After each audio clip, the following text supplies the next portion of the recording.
to Color Made Poetry. We're here with my friend Grace Cavaleri. It's great to have you here. Grace, we were talking about writing, and speaking of writing, I want you to share some of your work from your book. That's great. Well, I have one poem in the anthology because each of us was allowed to contribute one poem, Okay. and some 300 poets have contributed to this. And this is about growing up in, well, a long time ago. And it's about going to school and not being appreciated. I know you care very much about young people and do a lot of work with them. It's called You Can't Start the Spiritual Journey Until You Have a Broken Heart. Take the edge of the past, not the whole, just the edge. The way the art teacher says, you blink too much. The way the English teacher said, your father must have written this, it's too good. This must be why God started talking to me in my own voice, with thoughts of consequence and ideas I never knew, in my own voice, even though I thought a better one surely should be found and certainly could be found. It sounded at first like a fiery sun and a silk moon spinning through me in tongues and languages I finally understood. But fast, so fast, by the time I got the pen, it was gone. That's so beautiful. It's about, you know, being a writer and how quick everything goes through you. Yes, the energy. Isn't it funny how that energy just flows through you, and if you don't capture it, it's gone? It is true. You know? It's emotion. And the idea that nobody is going to appreciate us, so that we better listen to the God that talks to us, and that's our own voice. And that's how I knew what a poet was. So that's just, it's very nice to have my own poem among the other poets I've been with. And that's why I appreciate you having me here so much, because I've always been a presenter of other poets. I had you here sooner, but I lost contact with you. And I said, well, she's still on every Sunday night, so I called and left a message in your mailbox. It was such fun because it's not often that I use my own poetry as a platform. So it's fun. It's fun. How do you feel, when you do your own work? I find it very... Because you're always presenting other people. It's so easy to foster other people, and it's so vulnerable and scary to open yourself up and show how fragile we all are, really, and how the feelings. I enjoy that. I enjoy, doing this type of thing. Because people ask, what do you do on your show? On the show about poets. They think I sit up here for a whole half an hour and talk about myself. I said, no, we feature other people. We bring other artists on and give other artists exposure. Because, I feel good to help somebody else to get, to where they want to go. It's wonderful. What they want to do. It is great to give somebody a platform. It is. Particularly young people, because for young poets, a lot of times there's not a lot of platform. For poets, period. Sometimes there's not a lot of platform. So we have to create them. Poetry is a third world country. Yeah. Oh, I like that. I have to give credit to Gigi Bradford, who said that first. But it with all the problems of a third world country and the need, the underdevelopment, and the need for aid, the need for understanding, but also the most powerful energy is in the third world. And that's where it is in poetry also. This is the highest form of human thought compressed into a diamond, and that's poetry. And poetry is a diamond. We just need to learn to see it as such, though, really.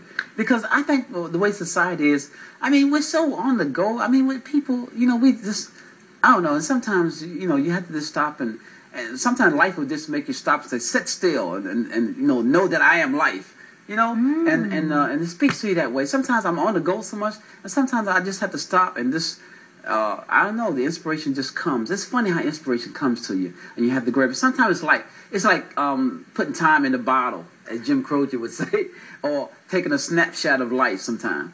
That's the way, maybe it sounds poetic, but that's the way I see it sometimes, because with poetry, it's like taking a camera and snapshot and a freeze frame in life sometimes. Absolutely. So you can take a look at it and share it. This is it.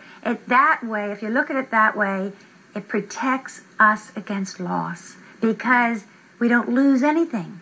We've made it permanent forever, and that's the wonderful thing.